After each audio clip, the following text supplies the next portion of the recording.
Amanda Funk is the executive director and co-founder of the Widoktadwen Center for Native Knowledge. Did I get that right? I was practicing.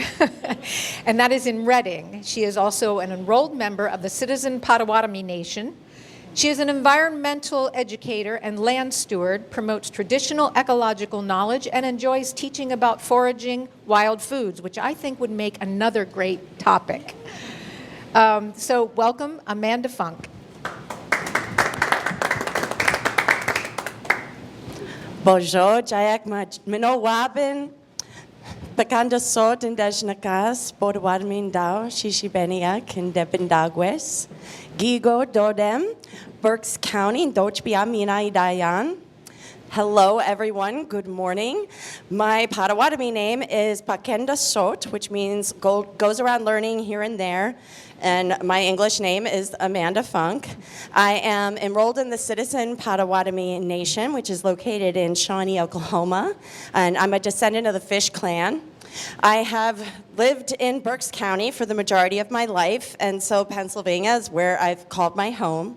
And one thing that I've noticed as a resident of the area who goes about interacting with the community is that there were very few places where I saw Native Americans represented in my home community.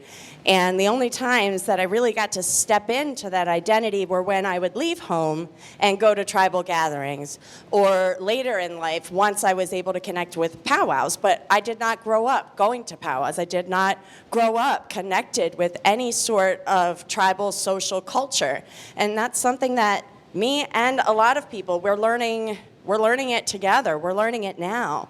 And what I'm going to talk about today is a little bit about how our national history has reflected itself locally, how that's impacted our communities here, and to help you get a better understanding about who Native Americans are today and why is it so hard to see them in the places that we call home. So the title of this talk I'm giving you today is Indigenous and Invisible in PA, Impacts of History on Native American Identity. And first, I'd like to start with a land acknowledgement to recognize that we gather on the ancestral land of the Lenape, also known as Lenape-Hoking, and it is because of their removal from this land that we enjoy the lives that we do. And so we want to remember that now this is our home, and we're responsible for taking care of it, stewarding the land, and taking care of our community here. That's all of our jobs now. So a little bit about the population of urban natives, because that's what we're talking about when we're talking about Native people who live off of reservations, who don't live in rural tribal communities or places where we know that there are tribal governments set up. There are no state there are no state or federally recognized tribes in Pennsylvania. But that doesn't mean that there aren't Native Americans in Pennsylvania, and that doesn't mean that there aren't tribal groups that are active and engaged and have their own culture and government structure and services for their people. They just may not be recognized by the state or federal governments. And that's a very fraught and complicated process, and a process that was basically handed down to us by the federal government, a structure for what our government is supposed to look like in order to meet the criteria for federal recognition. It's extremely difficult. Tribes that have been around for hundreds of years before contact are still struggling to be recognized as sovereign tribal nations with the rights to what they're guaranteed in treaties through the United States government. And we often lose track of Native people in the data because even though over 70% of Native people live in urban areas, we are still very much invisible in those spaces. And how is that? That there can be so many people who live, who work, who interact in a certain area, who go just unseen as a cultural, social, political group by our community. And everybody's relationship to Indigenous identity is unique. And so I'm sharing my perspective with you today. But just know that it's only one perspective. And you want to hear from many different Native people about how it is they define themselves, what's important to them, what do they want you to know. It's more than just what I tell you today. So I hope that you will continue to learn more about the tribal people in your region after today. So we have over 400 non-federally recognized tribes in the US, and there are almost 600 that are federally recognized. So this is just, it's basically a check mark. You know, you're recognized or you're not. And it can be given and it can be taken away. And the federal government has done that on numerous occasions, and they even did it recently. I believe it was in 2020 with the Mashpee Wampanoag tribe, and they decided to terminate their status as federally recognized, which then ended the land trust relationship with the US government, and they said, this is no longer your land. And that's just because they changed the definition and said, we don't count you as a tribe anymore. But people did not take well to that, and so it was not long before that decision was reversed.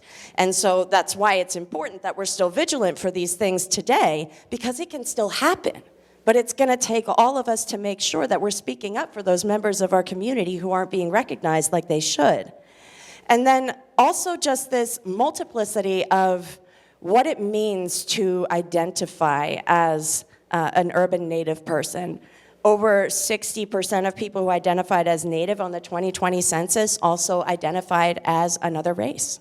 And that's the case with so many people. We're not all one thing. We're so mixed up. Each one of us is just a unique mixture of all of these different cultural backgrounds we come from, our family histories and those stories. That's all a part of who you are and how you got here to this moment. So how is it that we don't see who urban Native people are in our community? And so here are some of these reasons why misclassification masks the actual population size of American Indians and Alaska Natives. And this doesn't even count data for other indigenous people from other parts of the world or Native Hawaiians. And we have plenty of those people in our community as well. So some of these common causes, the tribe was formerly recognized. It's not recognized that way anymore. The use of Spanish surnames to determine race. Just because someone has a Spanish surname, does that mean they just identify as Hispanic? No. We have to ask people how they identify. People self-identify with multiple races, but think about how data is collected. And you're given a few categories you can choose from. And then if you're more than one thing, you get to choose 2 or more races, or multiple races, or other. Does that say how many Native Americans there are? It doesn't. And so how are we looking at our data locally in order to determine, hey, who are the Native people in our area? There are always changes to tribal enrollment policies. So people can enroll in a tribe that they're descended from if they meet certain criteria that the tribe determines. That's their right to tribal sovereignty. They get to set the rules for who gets to be enrolled in their nation and entitled to the benefits that come with that. And unfortunately, a lot of those rules are still those initial rules that the federal government handed over to us in the 1930s. And this is going by blood quantum. Like, how Native are you? What % are you? And so it's possible that while you may be eligible for enrollment in your tribe and you can enroll, your grandchildren, they don't meet the blood quantum. So sorry, grandkids. And sometimes that's also tied to your right to even live on that tribal land. And so if you don't meet the blood quantum, you cannot live here. And how does that divide families? And it's all imaginary. These are these 19th and 20th century ideas of race that we're still holding on to. And then we realize when we talk about race, how we define it in a way that gets us what we want. And so, for example, we have the 1 drop rule for someone who is black. You've got 1 drop you're black. You count as black. That's it. You have any in you, you are black. And that was used to justify enslaving people and how we treated people in society, how we looked at them, and how they were allowed to define themselves, which creates all sorts of internal conflict. But now think about Native Americans. You have to prove how much blood you have in you, and you have to have a certain amount in order to be entitled to those benefits that the federal government says they promise you. So these are a lot of the reasons why this actual population of Native people might be masked.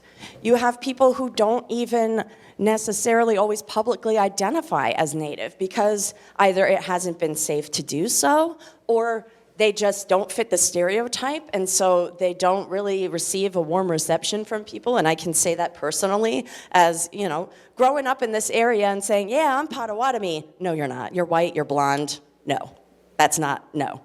And wait, who are these people to say that I am not who I am? I'm enrolled in my nation. I've grown up connected to my nation. I've grown up with this identity, but everyone on the outside gets to say, no, that's not who you are.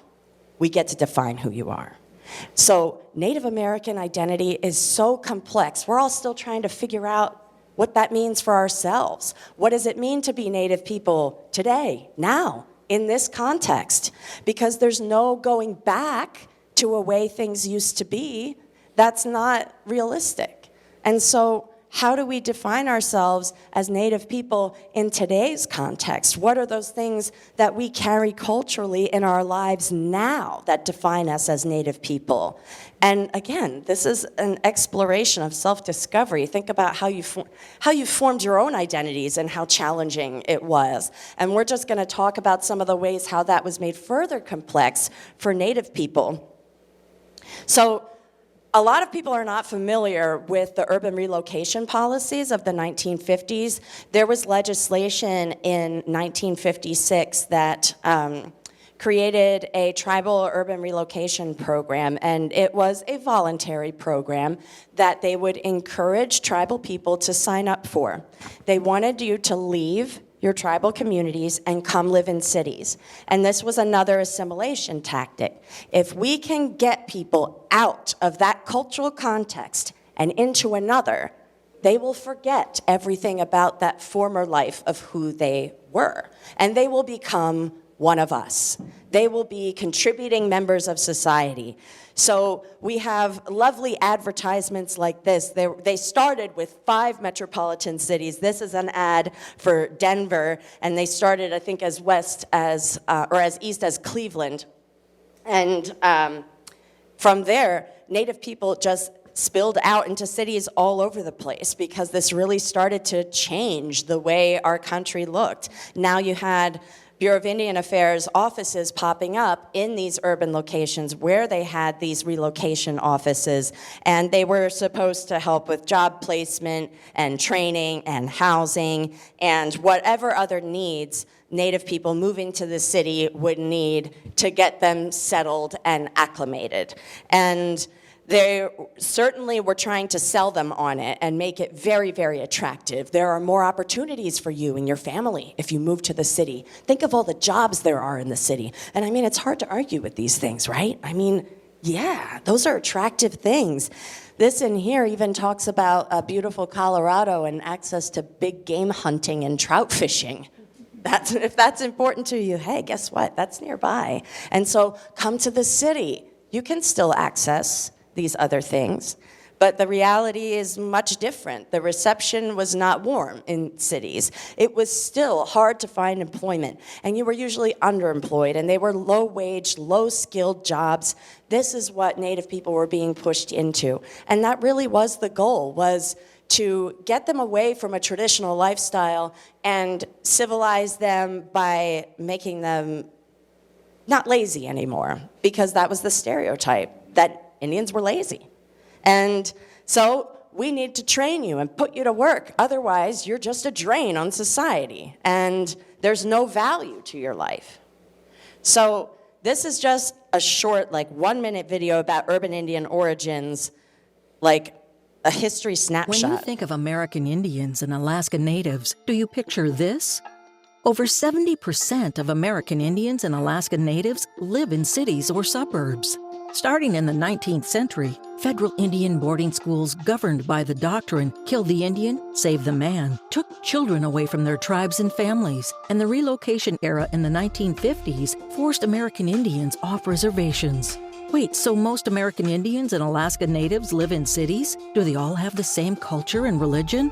Actually, there are 574 unique federally recognized tribal nations around the country, and many other organized groups, tribes, and bands centered in both rural and urban areas. And with more Native Americans living in cities than ever, urban Indians continue to celebrate their cultures and traditions.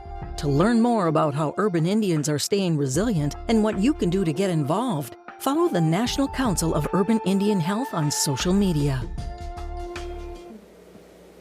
So now urban Indian health is a big focus because since the 1950s, there's really been a huge investigation into what that means to provide appropriate health care, to provide appropriate food for Native American people, to make sure that Native people are still healthy even when they're assimilated, and really that's incredibly challenging. And the reason is because the health of Indigenous people is so grounded in their culture, in their community.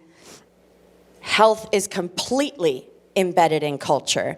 We have a depiction of the medicine wheel up here, and this is kind of how we consider our health as whole people. And this is divided into different directions: white for north, yellow for east, south red, and west black. And so you have the spiritual, the mental, the emotional, and the physical. And this was not the model of health that Native people were pushed into. This is what they were pulled out of. And then we saw how detrimental this is, because culture is a determinant of health, and loss of culture is a risk factor. So this is why it's so important to make sure that we're promoting Native culture and identity and reconnecting and reclaiming, because we have to get healthy again as whole people. We have to get back to traditional ideas of what it means to live well. So culture, we consider this your cognitive map of how to live. This is everything you think of. And this is exactly what these assimilation policies were trying to remove, was this cognitive map of how to be. You need a new map of how to be. We're going to teach you something different. But this is what identity is supposed to be. Culture is all the things and the ways in which Native people understand who they are, where they come from, and how they are to interact with others. That really does do a lot to impact the way we look at the world, the way we look at ourselves. It changes a complete understanding of what is the right way to be. So Native people have historically learned these principles from traditional stories, ceremony, and language that's instructed by family and community. And so without those things, without your community, you don't get to learn about your culture. And that's the challenge that a lot of Native people are having now, who are trying to reconnect, because there have been all of these factors that have stripped away that identity. So how do we begin to build it back? You need a community. You can't build back this identity alone, and that's not how we were designed to live. And that's not our cultural map of how to live either. It's supposed to be in relationship with each other. It's supposed to be with the worldview that we are all related. And because of that, we're all responsible for each other. And we recognize that what we do does have an impact on the people around us, whether or not you realize it. And even if it's in the smallest way. But we are all connected. And unfortunately, our mainstream culture emphasizes individualism and self-reliance in pulling yourself up by your own bootstraps, instead of self-reliance as a community where we all work together to make sure we all have what we need. I have these two pictures here on this slide. I love this one because this little girl at the top, she's coloring a page, and the coloring book, it says, "The future is indigenous." And I love it, like to see, here we have this very visible mark in our community, like, yes, the future is indigenous. Look at these kids engaging with this and gravitating towards these stories, towards this art, towards these designs, that this is what calls out to them, what speaks to them. And then we do an annual book fair at Barnes & Noble in Reading on Black Friday, Native American Heritage Day every year. So this is a photo from our book fair last year where we had some of our Native elders from our community who bring out different items to demonstrate some of those important cultural factors, representations, artifacts. So they've got some wampum belts out there, and the kids got to handle them and play them. They got to play instruments. And then whenever our friend Barry here is explaining about the significance of some artifact or some practice, he's always going to throw in a story then. And that comes from this story. And when else are the kids going to hear those stories just come up from their elders in the context of just living their lives? That these are those microcosm moments for cultural transformation where in that moment, here we have this intergenerational community that's sharing knowledge together, and it's a beautiful thing. But the reality is that we have some pretty terrible health disparities for Native people. And we're talking urban areas too. So think about the prevalence of food insecurity in 2020. It was at 10.5% among US households in general. But among American Indian Alaska Native households, this rate was 45.7%. This is a big deal. This is now. And this is significant compared to other ethnic and racial groups. American Indians and Alaska Natives are also nearly 3 times more likely to have diabetes compared to non-Hispanic whites. And this comes down to, again, a lot of the impacts of federal Indian policies on people and their health. And this is the fallout. This is what we're seeing as a result of this complete disruption of our traditional ways of life. And we're also 50% more likely to be diagnosed with coronary heart disease than our white counterparts. And we've got lots of different reasons for that, including the food insecurity, including historical trauma. I mean, just think of what it's like to have everything about who you are stripped away. Think if your main language is English, okay, and you went to a school and they told you, you can't speak English anymore. And they were speaking to you in another language, and they were yelling at you, and when you didn't understand, you got beaten. You got locked up in a solitary place alone. You were denied food. You were denied care, love, affection. What does that do to you? It does a lot of lifelong damage. And people who lived through this boarding school era, which was a very long time, and we'll get to that, they're still dealing with the impacts of that. And their grandchildren and great-grandchildren are still dealing with the impacts of that and the loss of that culture and how the identity of their family members has been completely warped. And they have been taught to think that their culture is somehow inferior, that it is something to be ashamed of. And it becomes a black mark you don't want. You don't want people to know that. So today, we move to cities for all sorts of reasons, right? That's just our modern world. We move because we feel like it, because there's a place we think looks nice and we'd love to live, or we move to be closer to family, or you move because you've got a job somewhere else. Any reason at all. And so this is why we're still going to continue to see urban Indians. They're here. We're not going anywhere. If anything, there will be more and more people. This population exploding in our community. So we have an urban indigenous population today that's extraordinarily diverse. We have people who represent dozens of tribes here in Pennsylvania, in this county, in Berks County, in all neighboring counties. And we're only going to continue to see those numbers rise for a few reasons, because now that we're not being systematically annihilated, our populations are growing. It's safe to identify. People feel like, hey, I do have every right to reconnect with this part of my identity that was taken from me. And it was unfair. It wasn't anything that any of us did to forego any connection with our culture, to not learn our language, any of those things. We didn't get the chance. We didn't get a choice.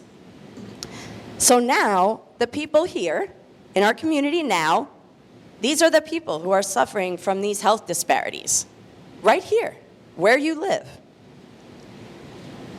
Chronic disease, infectious disease, unintended injury. These are just some of the health areas that urban Indians experience higher rates than other racial and ethnic groups. So some of those historical factors that are behind the food insecurity and the poor diet. One is land ownership and use. We know that once people are removed from their traditional land, the land that they know, the land that they understand how the seasons work, what grows, what game is available, where there's water, where there's shelter, places where perhaps they've had their own farms for generations, and you lose it. You've lost your land. Now what do you do to live? And there was an era where Native people were being relocated from the east, out west. It's amazing how over time, like the way we want people to move changes based on our objectives. But at this time, it's we want to move people out of the way. And so you lose that access to the land that you know. You're often placed on undesirable land, and you have to stick to a curfew. You have certain hours that you have to be back on that reservation. And you cannot go out hunting, fishing, foraging on your own. No, it would make you self-sufficient. You might actually be healthy. You might have your nutritional needs met.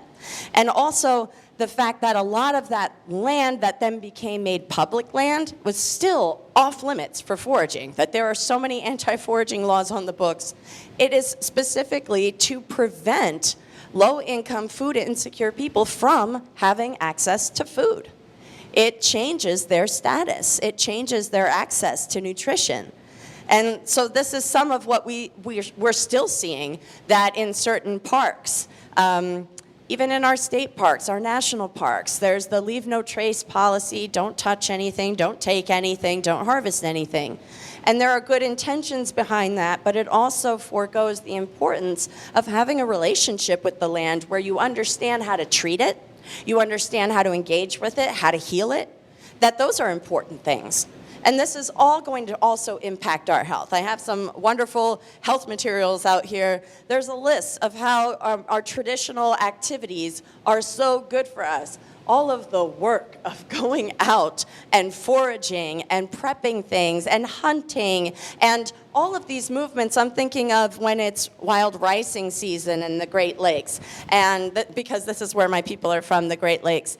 And you're going very gently on a boat through the water, and you're making sure that with a pole you're going through to make sure to not uproot the delicate root systems of the rice. And at the same time, somebody is using a big long stick to pull the grasses down, and they use another stick to whack, whack, whack.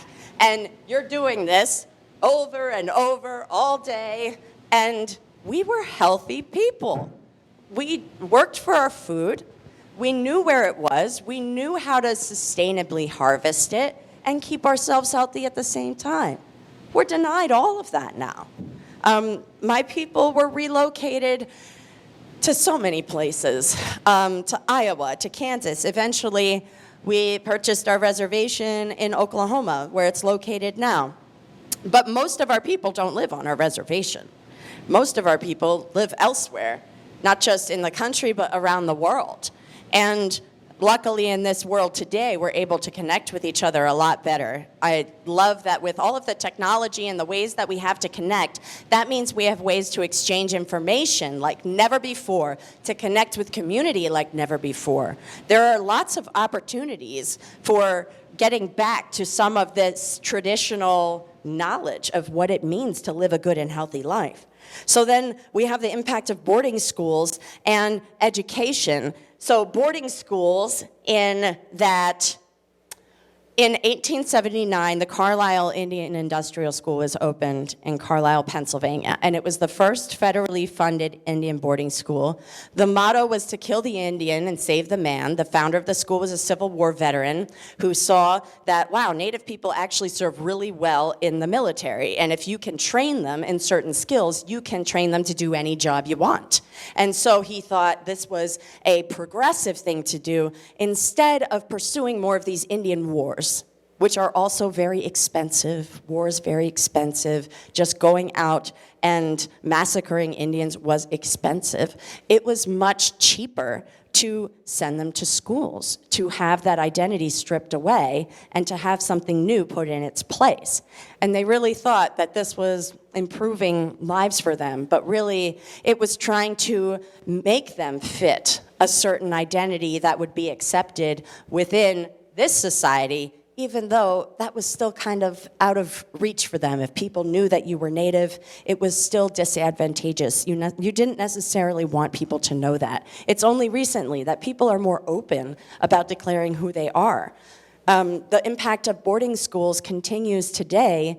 The Carlisle School closed in 1918, I believe, and now it's back to being Army barracks. You can visit there. They do have a little museum, and the Carlisle Indian School Project and Dickinson College manage a historical display at that site. And they still also have the cemetery of the students who've died there. And this is something that we're seeing in the news a lot lately, that a lot of these children's bodies are being exhumed in ceremony, and there are people taking them home. And so this is not normal for a boarding school to have its own cemetery because that many students die. But we've seen this and a lot in the news in recent years as these big mass graves are being found at residential schools in the US and Canada, that this is only scratching the surface. Why is that? This is because you treated these children as less than human, as not worthy of love and affection or care, or just the basic things that they need in order to live good and healthy lives. Then you have our mainstream education, which told a certain narrative about Native Americans that significantly placed them in the past. And we just talk about them in the context of colonization. When we're in elementary school and start learning about William Penn and the early treaties of Pennsylvania, we learn about the Lenape then, and then we move on, and we don't talk about Native people again. And that's really had a detrimental effect on the visibility of Native Americans, because it doesn't mean we haven't been here. We've been here the whole time. Even serving in the military, Native people serve in the US military at a higher rate than any other racial or ethnic group, and they were doing that even before they had the right to vote or were considered US citizens. And there are lots of different reasons for that. Everybody has their personal reasons for wanting to serve. But a lot of it comes down to, it's still my responsibility to protect and support my people. Whoever's in charge, I am still going to protect my people and my land. And unfortunately, though, the narrative that we're told, it really did just erase the Indians in our own community, so that it was very hard for people to say, hey, guess what, I'm a Native person. No, there aren't any left. You must have missed that memo. There are none here anymore. And that's absolutely not true. We have the commodity food distribution programs from when, again, Native people were removed to reservations, and they're no longer able to be self-sufficient and go hunting and fishing and foraging. And so they're given commodity foods. And these were foods that they were guaranteed by a treaty, like they had to be fed by the US government and taken care of. So they were giving them this food. But it was just subsistence food. It wasn't food with any nutritional value. And it really, really changed the diet, the main diet of Native American people, to be heavily dependent on flour and lard and oil and sugar and all of those things that were introduced and promoted through the commodity food programs. And you can see like your canned meat in a jar and so many different things. And it required a lot of ingenuity and creativity to make this into good food for your family. One of the good foods that emerged as a survival food out of this era was fry bread, which you may have heard of as being popular in indigenous communities. And it's known as a home comfort food because, hey, that's what grandma was making at home out of what we had that was a nice, warm, and homey treat for us to enjoy. And we can kind of jazz it up with whatever toppings we have, whatever we have to go with it. But that's our base. That's going to give us our calories. And that's our main subsistence. Some of the photos in here, there's a photo of transformation from the Carlisle Indian Industrial School. And this was propaganda, actually. This was, hey, this is how well this school works. Check it out. Here are some before and after photos. And there are a lot of these out there. And it's quite tragic to see how different they look, and even down to the color of their skin. They're encouraged to stay out of the sun. You don't want to get dark. A lot of times they were bathed with bleach and they would try and scrub their skin and make it whiter. It's horrible. There's a series that's streaming on Paramount Plus, 1923, which is like a prequel to the Yellowstone series. And it has a storyline that follows a girl through, I think she's Crow, through her boarding school experience and then her attempted escape and everything that ensues afterwards. And it was hard for me to see.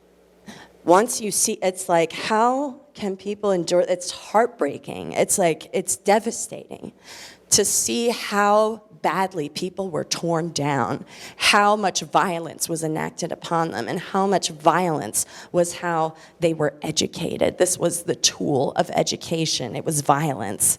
And then we've got a big group shot from in front of the Carlisle Indian Industrial School. I think this is around the year 1910. And then we have the issue of missing and murdered Indigenous women. Lately, it's grown to include missing and murdered Indigenous people because there are a lot of Indigenous people who are affected by this epidemic of violence. The risk of rape or sexual assault is 2.5 times higher for Native women than for the rest of the country. And murder is the third leading cause of death for Native women. That is quite alarming. And this is now. This is data now. And we still don't know very much about how this crisis is playing out in all of our urban communities because, again, we're still struggling with invisibility. You still have to capture people in the data in order to know how bad is this problem and what do we need to do in order to address it.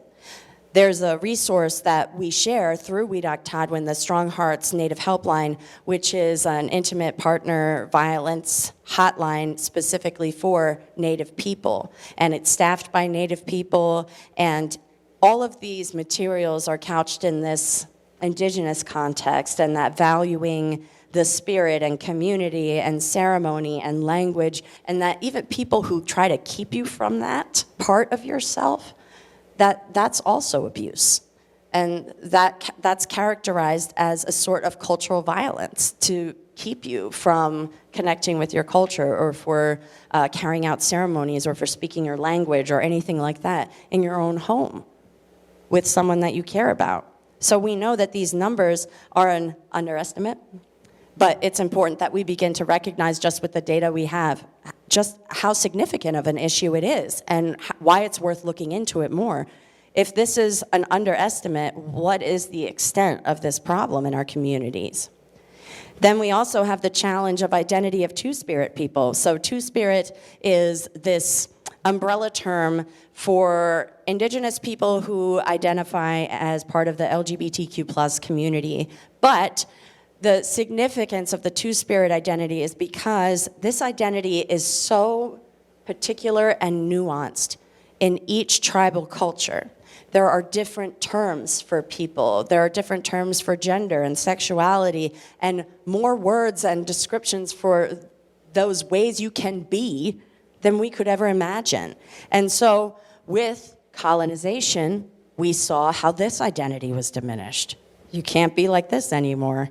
Two-Spirit identity is not accepted, but historically, our two-spirit people, they acted as healers and teachers and artists and mediators and namers, because if you were special, if you were different, if you were endowed with different qualities, attributes, skills, inclinations, ideas, that was a mark of the sacred.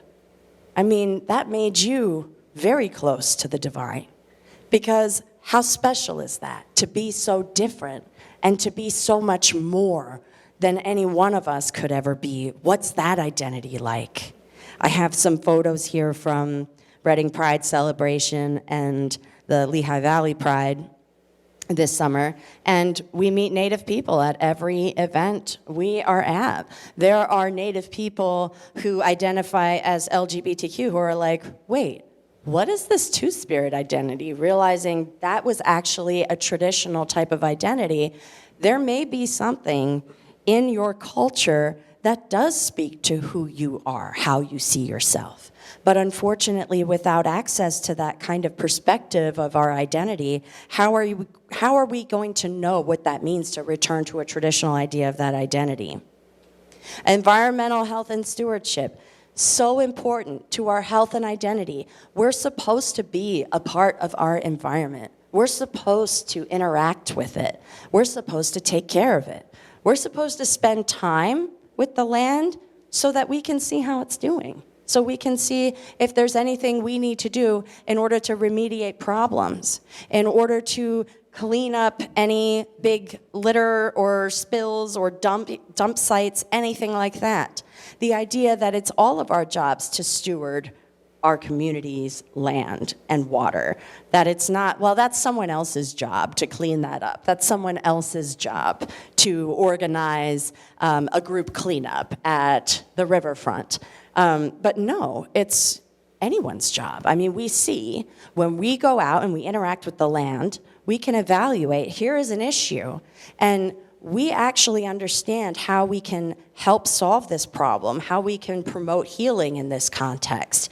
And that reminder of that connection to that land, and that reminder of our need to take care of it, our responsibility, because it's connected to our own personal health. It's an indispensable part of Indigenous identity.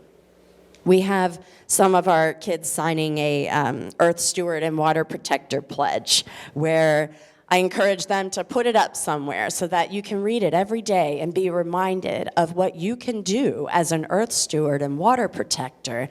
And I have in the bottom right corner, there are kids who are drawing pictures of things that they can do to protect the water. They are checking things off the list of things they can do. Ooh, I do that. Oh, I love doing that. I do that already. And it's really exciting to see them become invigorated by this endowed sense of responsibility now. Like, oh my gosh, I'm a part of this. I have power to make a change. And even if they're just children, everyone is responsible for that. We're also growing some of our traditional medicines up where we're located in Reading. In the upper right corner, it's one of my kids harvesting some of our tobacco that we were growing in one of the community gardens. And this is traditionally Indian tobacco that we got from a friend of mine who lives on our tribal reservation.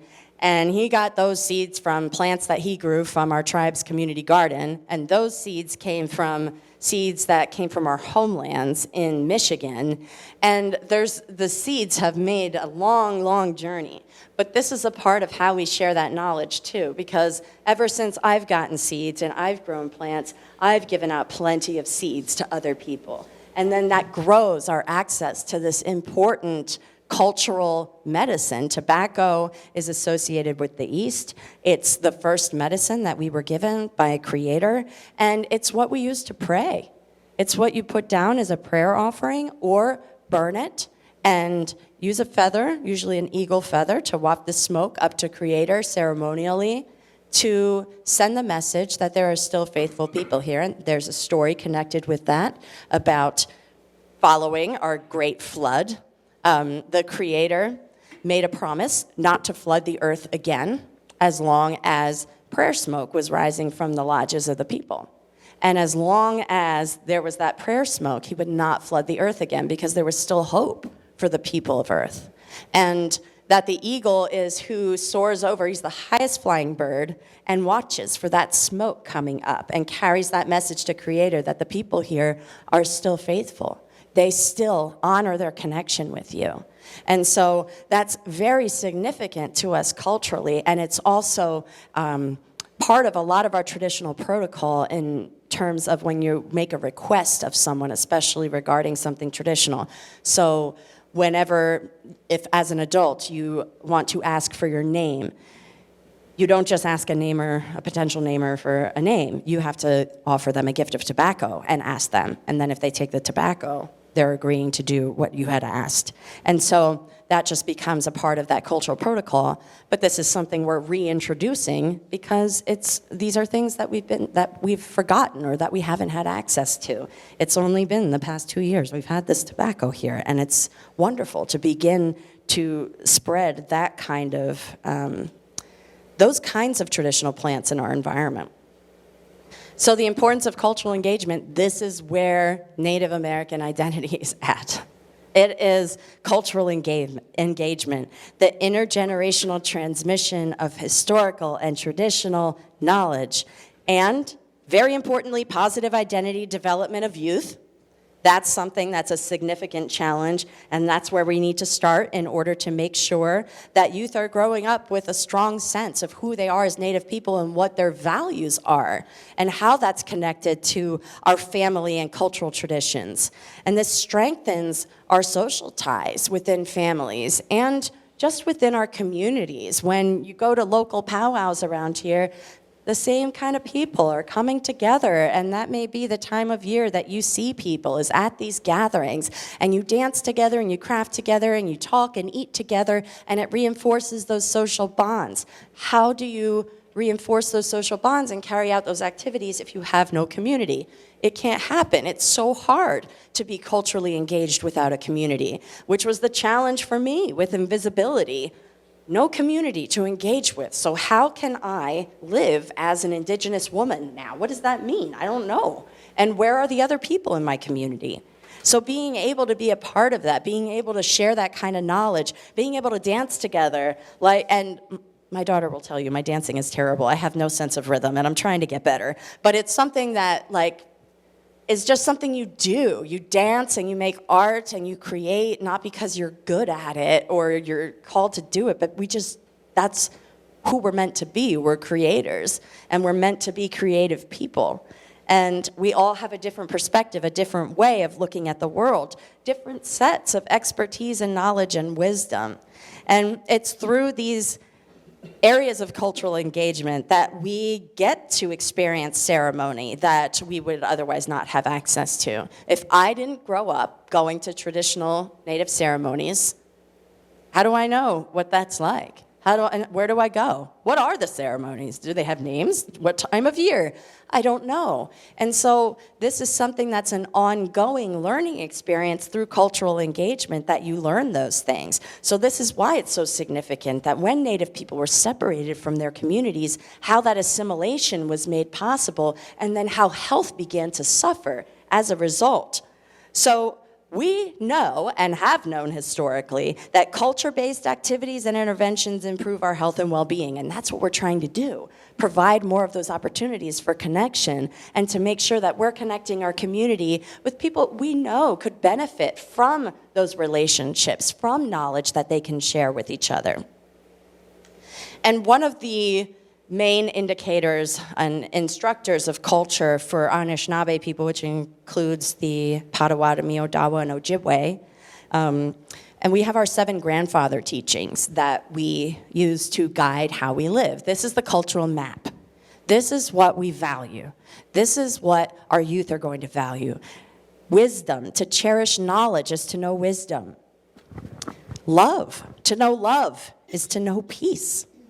Respect, and to honor all the creation is to have respect. Bravery, to face the foe with integrity. Honesty, and honesty in facing a situation is to be brave. And culturally, it's really considered a poor mark of character if you lie. That is something very, very frowned upon. Honesty is so crucial, as well as our next one, humility. That's something we're also often lacking in our culture, and how we identify ourselves in our relationship to everybody else. We're missing that humility, that we are just as important as anybody else. We're just as important as any other element of creation. We're not above it. We're not below it. We recognize we're just all a part of this creation together. And then truth. Truth is knowing all of these things. Truth is constantly seeking to understand better, because truth, we know, is subjective. One thing some Native people will really balk at is the idea of swearing on like a holy book, that I swear to tell nothing but the truth and the whole truth, so help me God. Because I'm not God, I don't know the whole truth, but I can tell you what I do know, according to the best of my knowledge. This is the truth as I see it at this moment, based on my experience. If I get new information, my idea of that truth may shift. But that's how we're supposed to hold truth, is loosely, and to recognize that our truth is not the end-all, be-all. We are very, very far from omniscient beings. And so that humility, understanding that we're holding truth loosely, so, so important for culture. And I just wanted to include some wonderful photos of just some of our local Indigenous people. There's a Taino woman at a powwow in Lancaster in the middle there, and then two Eastern Woodland girls. They're in kind of 19th century style Eastern Woodland garb, the fabrics and ribbon work. And then in the larger picture, this is from a homeschool program we did recently in Boyertown, where we talked about the importance of different harvest traditions. What are some of those things that we would engage in this time of year? And then also, what are some of the crafts we'd engage in? And so this craft ended up being kind of impromptu, because I had all of these materials with me, and they were asking about the medicine bags, and I was like, you know what, if you want to, let's get this stuff out, and anybody who wants to try to make one can try to make one. But I'm thinking there's a lot of these younger kids, it may not be for them, because it takes a lot of patience. I know even for me, it's very frustrating to try and sew with leather and sinew, and I break needles like crazy, poke myself like crazy, mess up all the time, and have to redo the stitches. And that's just a part of what we do, and we're all doing it together. And when we struggle, it's, can you help me with this? Oh yeah, let me help you with that. And so together, we're getting through this, and we're doing this, and these kids become more and more focused. It was like it fell silent as they're focusing so hard on trying to do this. And they finish it, and they do a great job. And it's phenomenal, and that look of pride, like, oh my gosh, look what I was able to do. It was tough, I didn't know how to do it, but I did my best, and wow, look at this. I made a medicine bag. And I have some other images of some of the culture in our local community. We had an Earth Day celebration at City Park in Reading this year, and for the first time featured Native American performances, music, vendors. Far from a powwow. It was not anything as elaborate as that. But the point is to get Native people visible in the community. So here we are out there with the big drum, singing real loud, banging the drums real loud, getting all of the community engaged, pulling them out and say, hey, let's learn to dance together, and seeing them all laugh, tripping over their feet as they're trying to learn how to sing the song or do the dance. Or if somebody has asked them, drum along while I play this flute, and I don't know how to drum along, just go, just do it, go, boom, boom, boom. And that's exactly how we're supposed to learn. This is a very immersive experience. That's why the visibility is so important, and those opportunities for that cultural engagement. And I wanted to end with this it's a short 3-minute video called Good Relatives, and this was produced by a nonprofit organization called Illuminative, which is doing a lot to promote narrative change in regard to Native Americans, and specifically in entertainment. They've been doing a lot lately. And so this is just a little bit of an insight into what it means for us to define ourselves as Indigenous people now.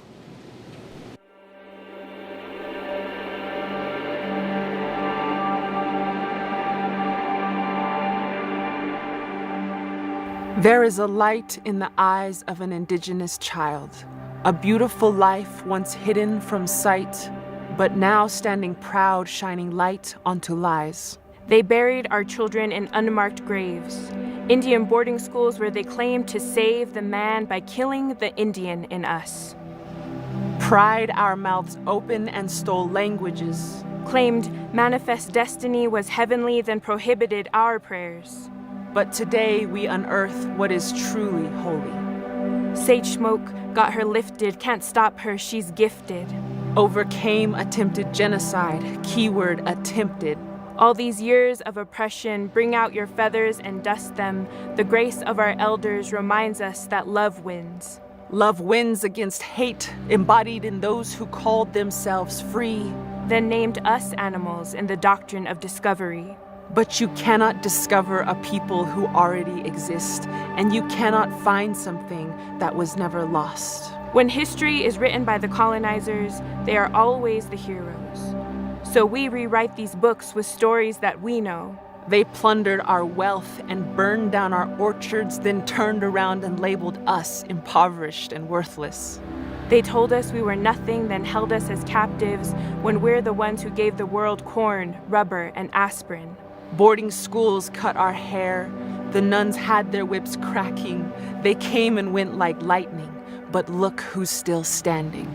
Settler systems rise to power and then crumble. Like a stone, we remain because we're taught to stay humble. We were called stupid and primitive by the world's colonial forces, but the world can thank our people for 60% of global food sources. We have always known who we are. Scientists, artists, astronomers, deserving of dignity, overseers of 80% of the world's total biodiversity. Across the land, prayers of ancestors come to fruition.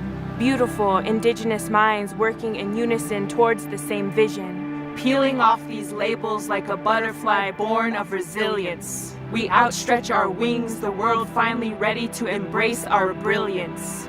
Colonization proves that hurt people, but heal people, and nourish the future.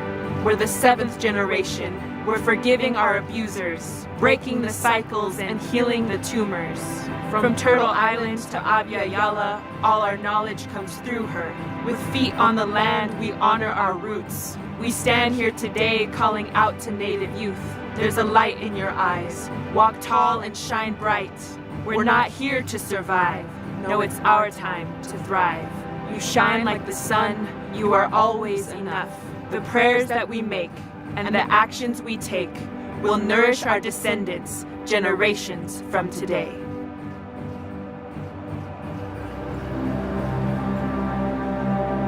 And every time I watch that, I get goosebumps and start to cry. And so it's just a lovely reminder of all of the strength in that cultural reclamation, and as a community, what we're able to accomplish together, just how much healing is possible. Our tagline as an organization is, we are the medicine, and medicine is anything that heals. And that's what we all have the capacity to do. And whatever we're doing in life, we can be healers. We have the ability to heal injustice, to heal an unhealthy environment, to heal ourselves. We are that medicine. And we can be that medicine to each other. Medicine, oh my gosh, you'll hear anything described as medicine. Laughter is good medicine. A good sleep is medicine.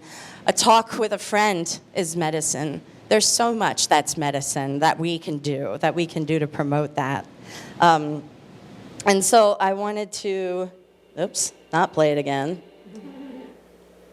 So I wanted to ask if, as I close up, think of any questions you may have. As a reminder, the Widoktadwen Center for Native Knowledge, we are a nonprofit that promotes the visibility of Native Americans in Berks County and beyond through community education and leadership and activism. And it's through community-based programs and events and engagements and like a lot of serendipitous encounters that this work gets done. And it really does take the support of our community. We can all be a part of promoting the visibility of Native Americans and making sure that we can educate ourselves a little bit better and see where you are in your life, what's the kind of impact that you can have? What's the kind of mark you'd like to leave? What's your kind of medicine? And so, thank you, Miigwech, for being here today for this talk, and I will happily take any questions from you. Thank you very much. Okay. Thank you, Amanda. Does anyone have any questions? Gee, I think you've done a great job explaining this story. What an enlightened and informative speaker, and your videos, of course, helped quite a bit. One thought I had is that, we're humanists here, basically, and your comments about truth are really aligned with humanism. We don't believe in ulterior sources of things. We believe in what we know, and that sometimes we're wrong. Absolutely. You can see that there are some aspects of Indigenous culture and the way that we look at the world that we can see the value in that, or perhaps we already see ourselves aligned with that. Yeah, like Jim, I see the commonality between the connection with everybody and supporting each other with one of our humanist principles, I guess you might say. And in the light of that, one of the things that we like to do here is try to find meetups where we can do service, where we can have service projects. So down the road, if you have something going on where you need volunteers, you need something, that would be something we would love to maybe try to create some meetups around. That's wonderful. I really appreciate that, because we will have plenty of volunteer opportunities coming up, and lots of fun changes in the works in the coming months and things, and some great projects that we're getting off the ground, things we get to be a part of. And one of the new ventures that I'm a part of in the city of Reading is a new Keep Pennsylvania Beautiful affiliate chapter, Keep Reading Beautiful. And so we're like in the beginning stages of trying to figure out what is the kind of role that we want to have, what's the impact we want to have, what kinds of engagements and opportunities do we want to present for our community, because we all need to learn stewardship, and we do that through service, and we learn the importance of service through service. It's like you do it, and there's so much that you learn through that experience, and that especially if you get to volunteer with some of our events, you'll really get to see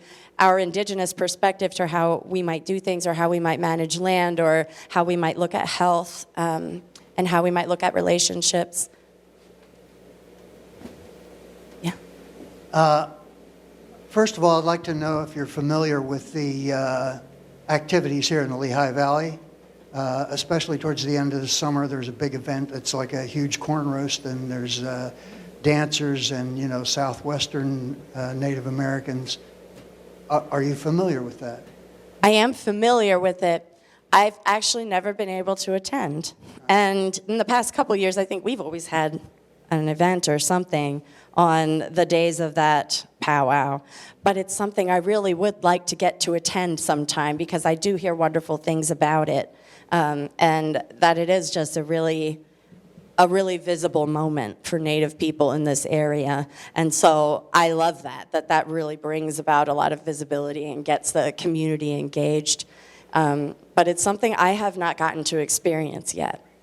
The second question I have is, do you know how to, is there something within your organization to be able to research your own history? I've been told that one of my grandmothers was part Native American. Do you know where to go to research that? I do have some resources that I can share with you. Tracing Native American genealogy is tricky, especially with all of the shifts in identity and people masking themselves too.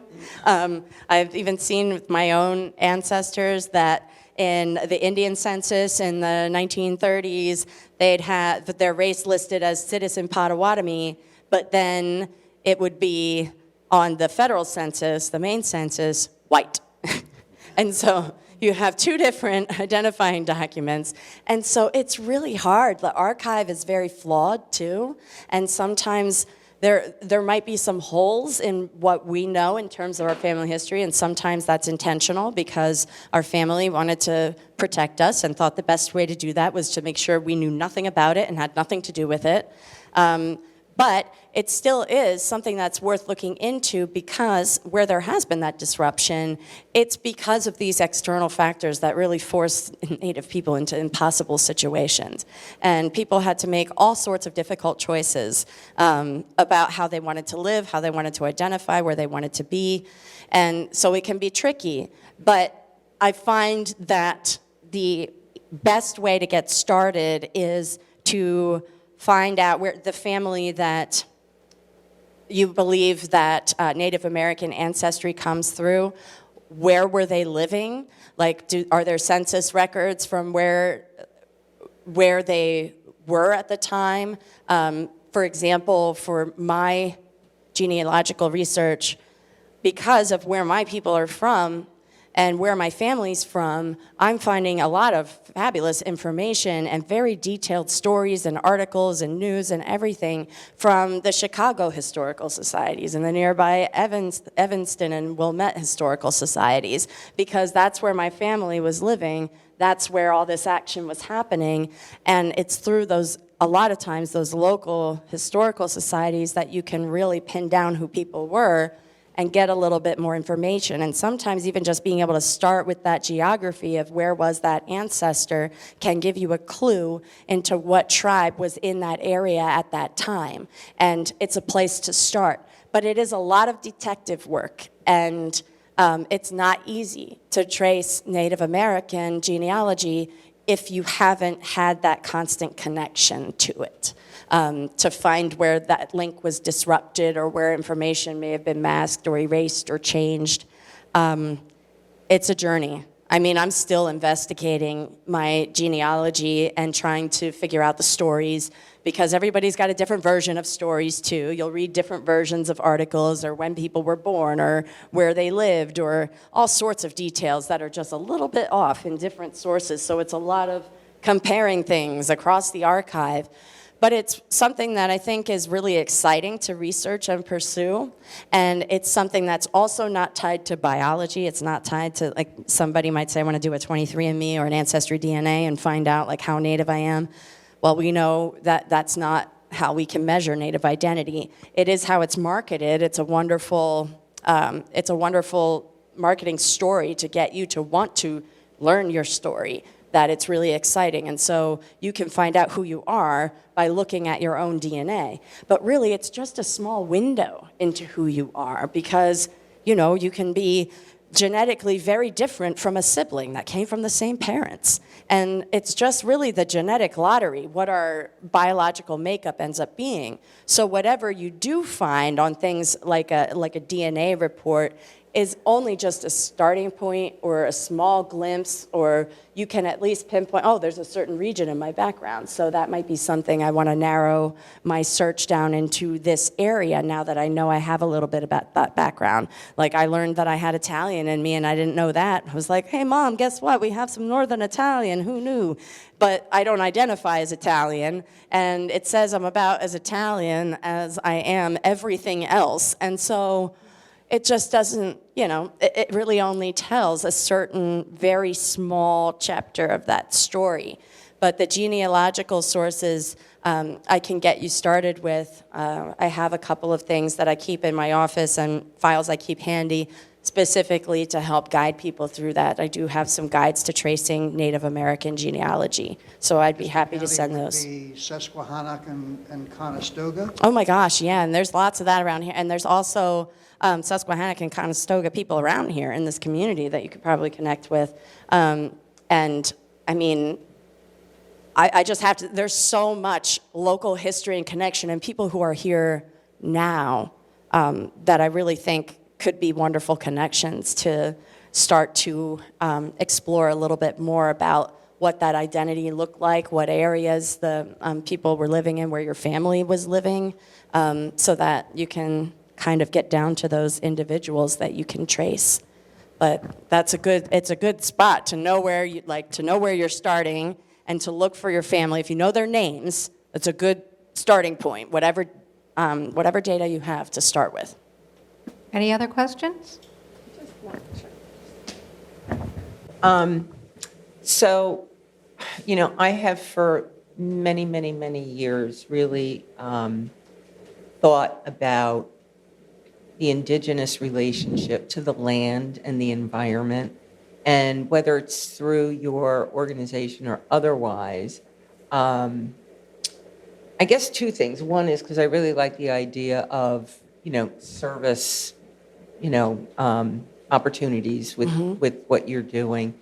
But what are you or any other indigenous organizations doing to, I guess, maybe like try and educate the rest of us about your understanding of the relationship of human beings' relationship to the land?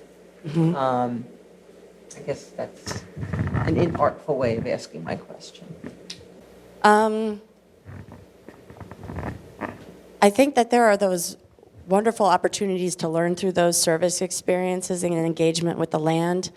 It's really through those experiences that we get to educate people best.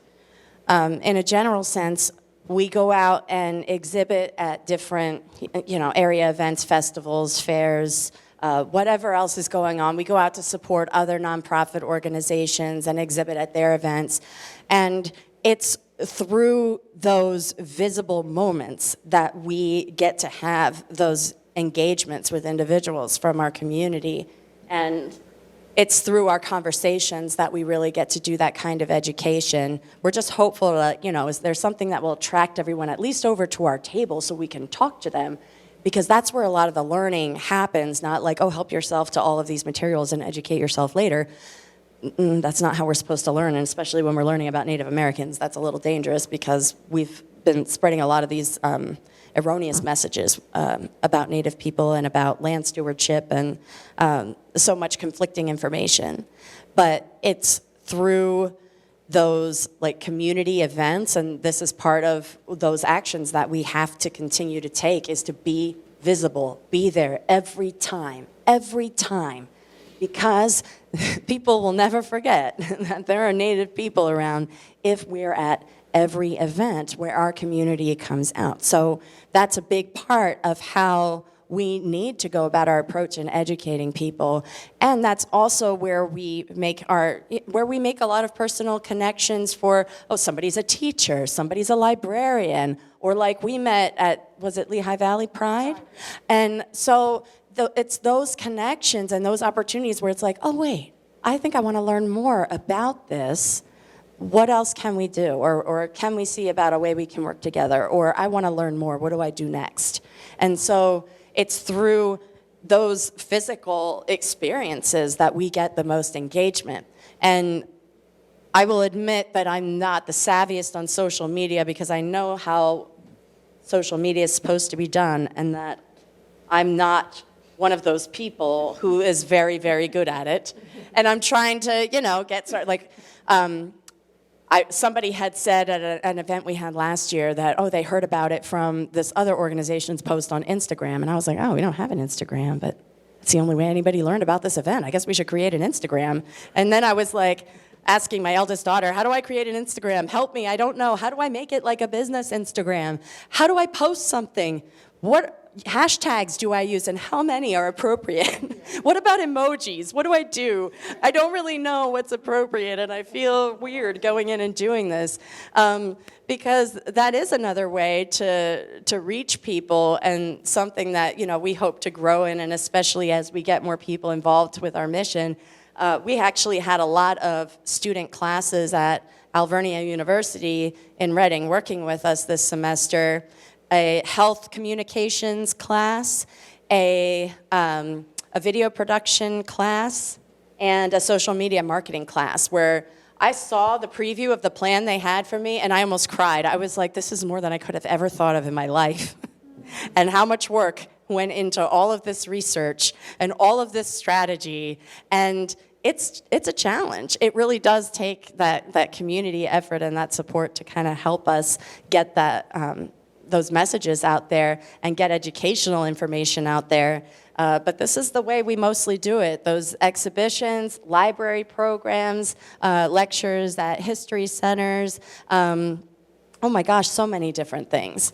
And I also do, through our land stewardship work, any of the work that we do, anything we touch, any decision that we make when we're out there, it's like we're talking it through why we're doing this and how we're evaluating the health of something and what is our appropriate role or what's the ecosystem service that we're providing right now. How are we acting in this ecosystem? What's our role? And to really understand that relationship, but it's something that you can't really just talk at people about. It's very much something that you learn through engagement, and a lot of why our land, our environment is suffering because, well, we just haven't learned those things and learned through that relationship. So that's my long answer. On a more personal note, your history and culture, was that something that you were exposed to from the time you were little, or you didn't start really learning about it until later? I always knew, and that was thanks to my father, who made every effort to keep us connected as we were growing up. And those opportunities were few and far between. But this was something he promoted in the house every day. You're Potawatomi, like this is who you are. You don't let anybody tell you that you're not. And always promoting that identity as being important and central to who we are. And the way our executive branch of our tribal government used to travel around when I was growing up was like the tribal chairman and perhaps some other individuals from the tribal headquarters. They would travel around the country and host certain regional council meetings, and they did this every year. My dad took us every year. Wherever it was usually somewhere, Maryland, D.C., Virginia, sometimes New Jersey, but wherever it was, he drove us there. That was what we were doing that day. He made sure that while we were there, does anybody need your card updated with tribal roles? This is where they're doing it. Get your photo taken, get your card printed, get all that taken care of. And through those gatherings, this is where we would hear updates about our tribal government and enterprises, where we would hear stories about our culture, and where we would eat and learned about how significant eating is for successful relationships, because it used to be a challenge in the early days of our tribal government, and this was like the 70s and 80s when people were actually physically scrapping over politics. And so now, before any business meeting, there's a feast. You eat. Everybody's much more settled and relaxed after you've like stuffed yourself.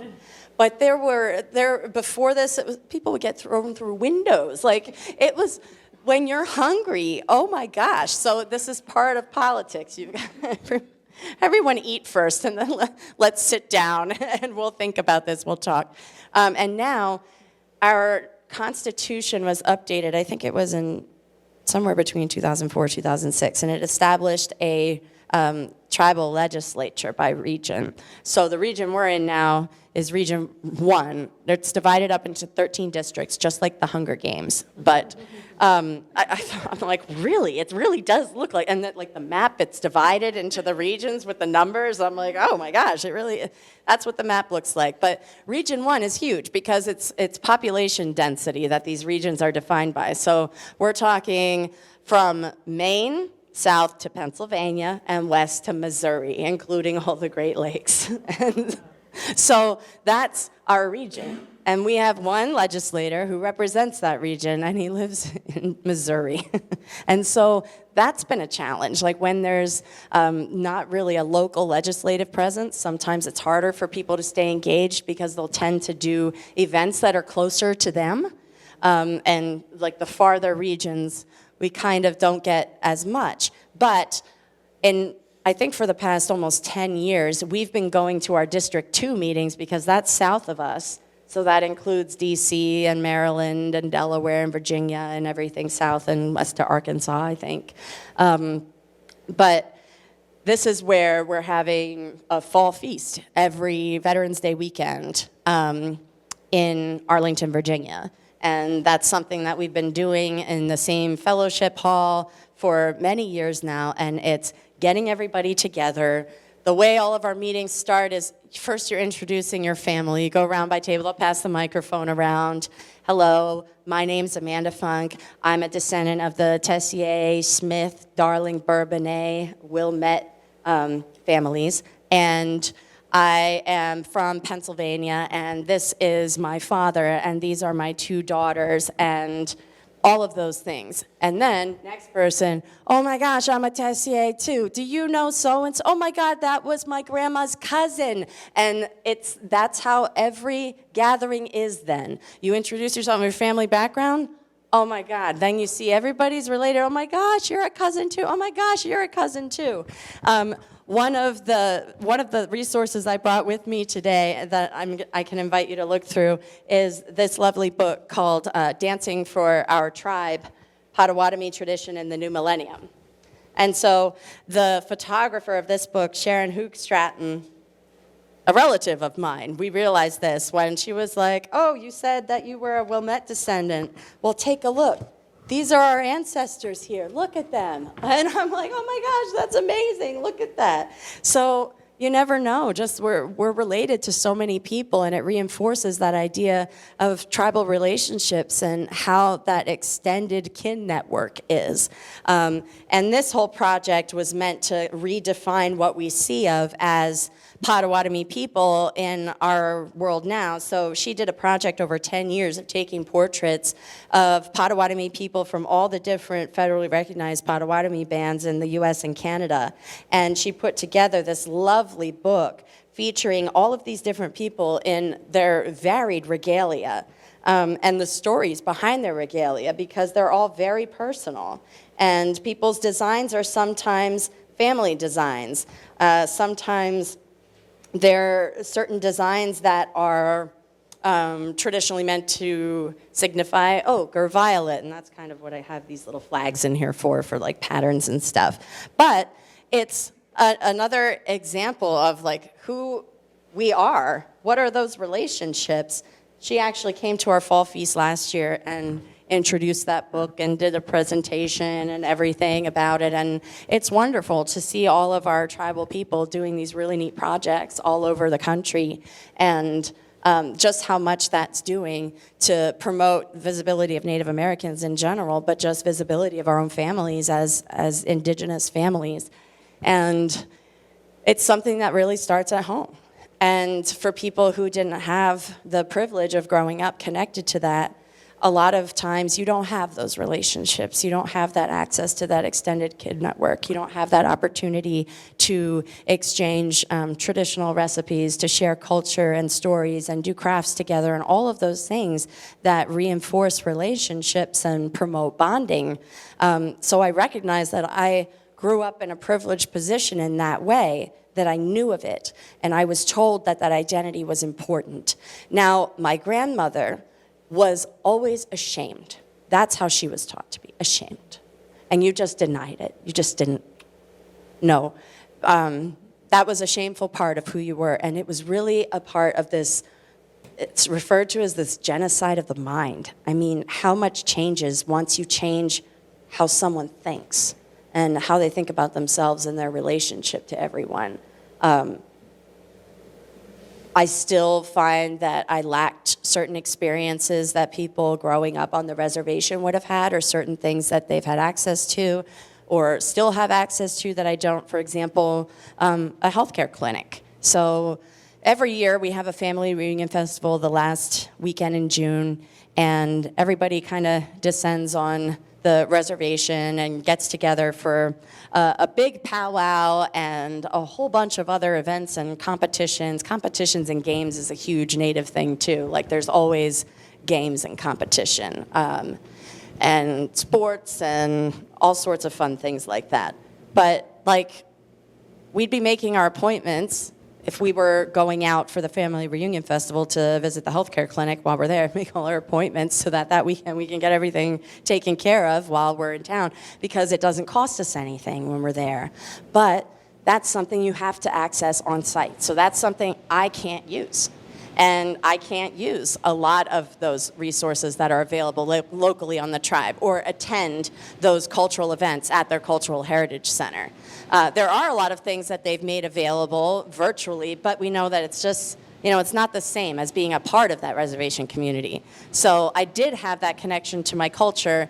I did not have a connection to a reservation, did not have that experience of growing up Native. I grew up Native here. And so this is where my story is centered and also where my concern lies now, because whereas when I grew up, I thought I was like one of the only ones, one of the only Native people around.